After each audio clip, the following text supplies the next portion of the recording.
Hi, I'm Shelley Ann. I work for Samuel Automation Group. We are a systems integrator and solutions provider with locations in Tucson, Arizona and Waterloo, Canada.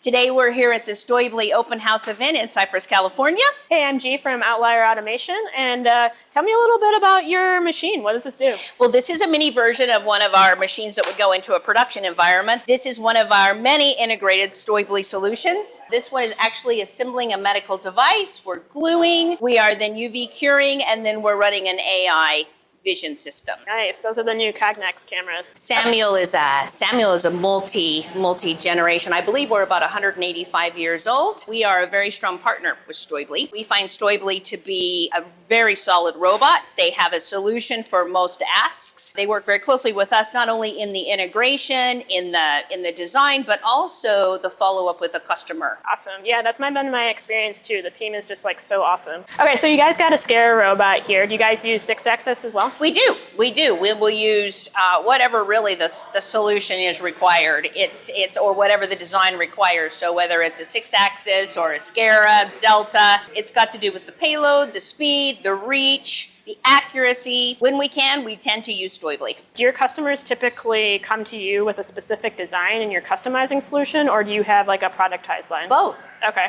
Both, especially out of Kate, out of the Tucson site, we have done everything from a build to print to a here's the design of our product. Can you tell me the best way to even design it in such a way that it can be automated when it goes into production? Great. And what's the throughput of this machine?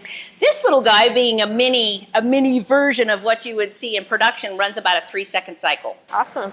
Well, thanks for talking to me today, and I hope you guys get some cool projects out of Staubli, and thanks for having me. You as well. Thank you.